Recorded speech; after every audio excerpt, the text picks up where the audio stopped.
Hai guys, welcome back again di Bitcoin Update. Jadi untuk update pada malam hari ini kita akan fokus ke price action untuk beberapa market update, kemudian fundamental update. Itu sudah saya share beberapa di video-video sebelumnya. Jadi ada yang terakhir kita ngebahas tentang kondisi market crypto secara garis besar di posisi saat sekarang ini. Dan kita juga ada sempat pembahasan seputaran dengan kondisi daripada si FTX ya, pengaruhnya terhadap Genesis dan lain sebagainya, dan yang paling penting adalah gimana perspektifnya para institutional investor saat ini di market. Dan sekarang yang saya pengen update itu fokus utamanya adalah ke price action. Jadi kita akan bahas dari sisi chartingnya, starting from daily time frame. Nah sebenarnya kalau teman-teman lihat ini daily time frame saya sempat kosongkan ya, saya clear lagi supaya teman-teman punya gambaran yang lebih istilahnya lebih detail lah ya, atau lebih jelas lah dalam artian secara garis besarnya.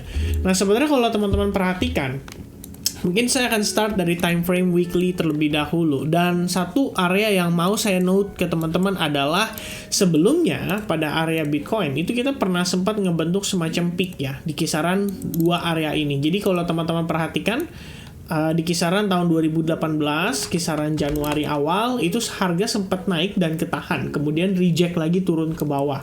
Nah, sebenarnya kalau area ini kita panjangkan, ya minimal kita bisa ngedapetin satu area yang punya historical movement lah pada kisaran range harga saat ini.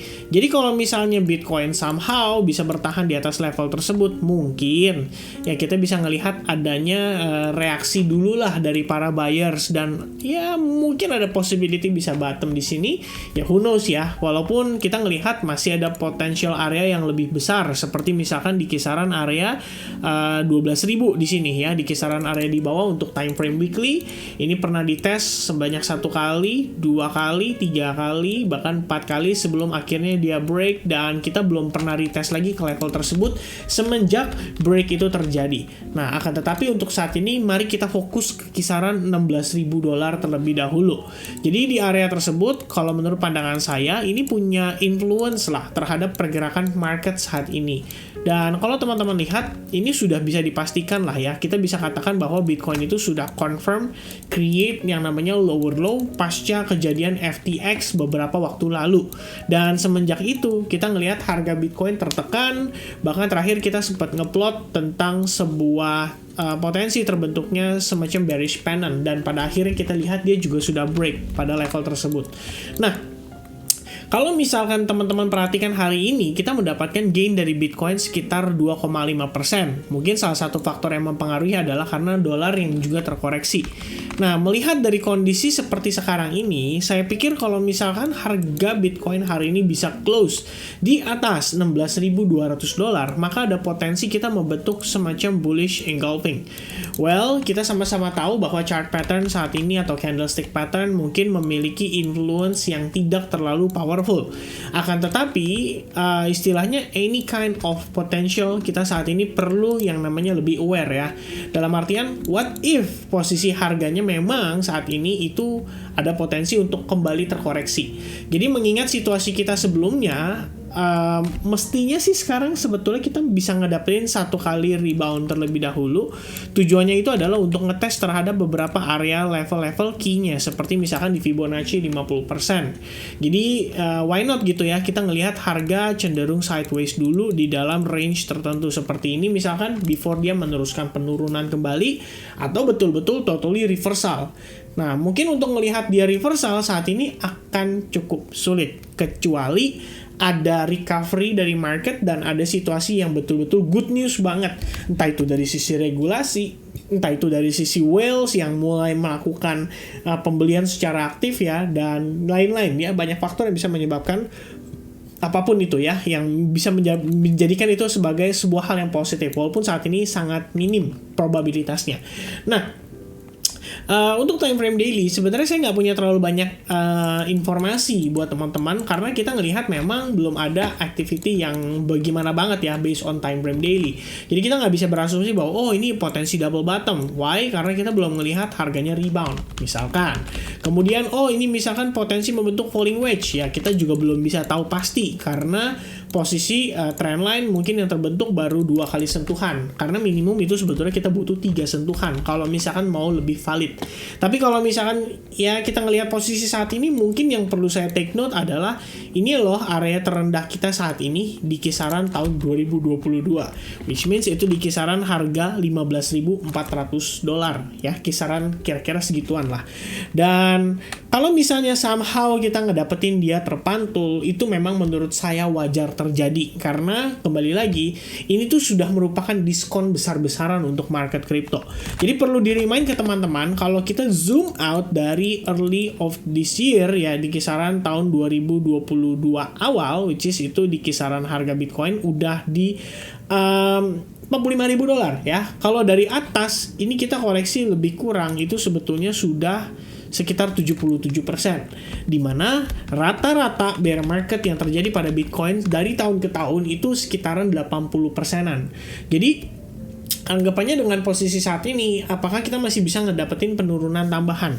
Well, kalau kita ngelihat dari time frame yang lebih besar, teman-teman mungkin ingat ya, kita pernah bahas satu kebiasaan buruk Bitcoin, yaitu seringkali dia istilahnya melakukan fake out terlebih dahulu. Jadi kayak semacam dia sudah break, wah kelihatannya udah siap nih bakal rally. Teman-teman pasti ingat dong, pada saat posisi ini break, almost everyone itu ngomongin soal potensi Bitcoin relief rally dan lain sebagainya. Well, including myself, termasuk saya. Tapi hal itu sebetulnya wajar terjadi karena kembali lagi, ya kita ngelihat based on price action. Memang di sisi lain, ternyata pemicunya itu kita tidak duga, yaitu kehancuran si FTX ini, yang akhirnya menyebabkan market finally crash lagi.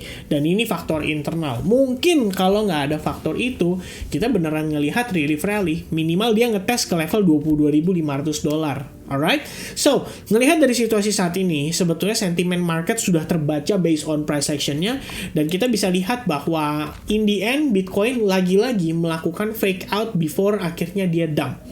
Dan sekarang posisinya kalau kita lihat, apakah di sini ada indikasi buyers bisa masuk? Kembali lagi melihat bagaimana close candle hari ini. Apakah ada bullish engulfing sebagai sebuah indikasi bahwa market respect dengan area support yang terbentuk pada Bitcoin saat ini. Oke, itu untuk time frame daily. Nah, sebenarnya detailnya yang saya pengen bahas sama teman-teman adalah di time frame hourly-nya. Jadi yang perlu saya take note buat teman-teman adalah, pertama saya menggunakan exponential moving average 21 sebagai salah satu indikator yang saya lihat lebih ideal ya, atau lebih cocok lah untuk digunakan di market crypto pada saat trending sedang berlangsung.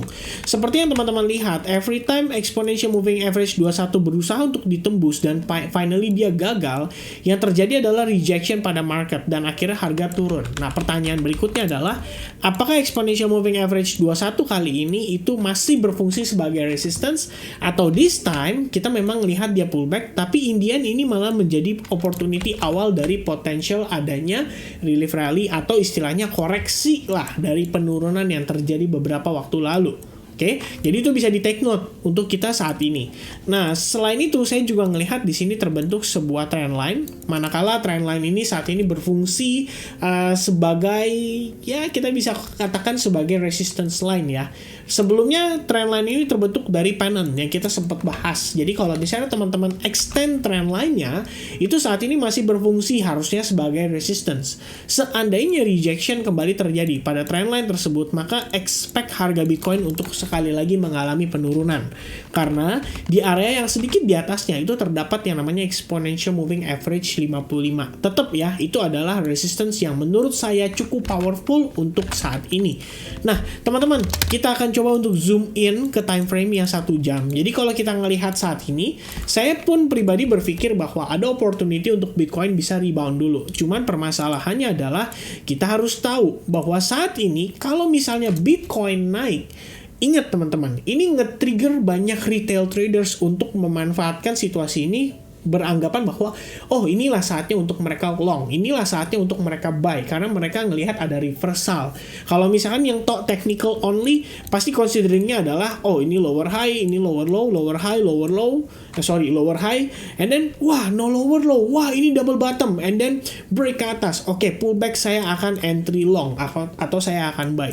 Wah, begitu harga cenderung naik, sebagian orang akan berpikir, wah ini adalah inverse head and shoulders, which is kalau dia break dari sini saya akan entry long. Kalau misalnya dia break and then dia pullback, saya akan entry long. Pada akhirnya semakin banyak order beli yang ditumpuk di sana, itulah yang menjadi opportunity untuk whales-nya kembali berjualan. Ya, jadi ingat teman-teman bahwa case kita itu belum selesai, sentimen negatif masih ada di mana-mana. Nah, bagi saya, kalau misalnya memang market itu siap untuk melakukan yang namanya relief rally, maka at least minimum kita harus berhasil dulu nih break dari area supply terdekatnya, dan itu di kisaran $16.500. Oke, jadi kalau misalnya level tersebut sudah berhasil di break, oke, berarti ekspektasi sementara adalah mungkin Bitcoin bisa kembali ke level $18.500. Itu yang terdekatnya. Karena pada level tersebut terdapat tumpukan area support dan resistance ya. Support dari pergerakan sebelumnya dan resistance berdasarkan Fibonacci 0,5% ya, berdasarkan swing high to swing low sebelumnya. Jadi anggapannya ya level itu mungkin possible untuk menjadi area yang akan dites oleh Bitcoin kalau memang koreksi akan berlangsung. Oke, jadi at least itu perlu di note. Dan kalau misalnya teman-teman bilang, kok tapi kan sekarang kita ngelihat nih harga Bitcoin kayaknya membentuk semacam inverse head and shoulders, atau mungkin kalian bisa bilang juga yang paham ya ini adalah V formation, which is pullbacknya akan menjadi konfirmasi dan lain sebagainya. Boleh nggak kita long dulu? Nggak ada masalah ya, nggak ada masalah sama sekali, karena buat teman-teman yang mungkin tradingnya di time frame 15 menit, kalian juga bisa cuan dengan setup yang cenderung short term seperti ini. Anggap aja misalkan contoh, oke, harga pullback, saya pengen dapat konfirmasinya, let's say market sideways, and then pada saat break saya entry dengan stop loss di bawah sideways dengan target profit di kisaran area supply berikutnya, dan kalian bisa dapetin 1/2.3 untuk risk reward rasionya, which is ya why not kalau misalnya memang ada opportunity untuk dimanfaatkan, ya itu tetap bisa dipertimbangkan. Tapi kembali lagi, sesuaikan dengan gaya trading masing-masing. Ada yang tipikalnya agresif, ada yang tipikalnya konservatif. Kalau yang konservatif seperti saya, mungkin preferensinya adalah menunggu adanya opportunity atau setup untuk melakukan short dari harga yang sedikit lebih tinggi. Itu menurut saya lebih safe, karena mengingat tren dan sentimen secara keseluruhan itu masih bearish. Oke, hopefully teman-teman bisa clear dengan apa yang saya sampaikan. Saat ini kita ngelihat ada reaksi pada area yang kita consider sebagai area strong supportnya dia. Jadi why not ya, teman-teman bisa pertimbangkan untuk manfaatkan, dan sesuaikan sekali lagi dengan setup trading masing-masing, serta risk manajemennya diperhatikan juga untuk selalu menggunakan stop loss supaya ngejaga istilahnya account kita dari yang namanya likuidasi. I think that's it everybody. Thank you so much kalau kalian memperhatikan sampai selesai. I'm really appreciate you guys, dan hopefully kalian bisa leave me your likes button. Dan seandainya teman-teman nonton video ini sampai selesai, mungkin kalian bisa by the way sorry ya, agak ngeblur ya. Nah teman-teman, kalau misalnya video ini kalian tonton sampai selesai, make sure kalian bisa komen koin-koin alts yang ingin kalian bahas ya. Dan mungkin yang terbanyak dari yang di request itu akan saya coba untuk bahas di next altcoin update. Ya udah lumayan lama ya. Kalau kita lihat update beberapa waktu lalu, yang terakhir kita update itu adalah CHZ, dan itu sebelum akhirnya dia ada penurunan. Jadi sebenarnya saya harusnya update lagi untuk CHZ terlebih dahulu. Tapi barangkali teman-teman ada yang pengen dilihat, seperti misalkan terakhir ada yang nge-share, ada yang nanya soal Matic, mungkin ada Chainlink, atau mungkin kalian juga pengen tahu koin-koin seperti Cardano, BNB, dan juga XRP.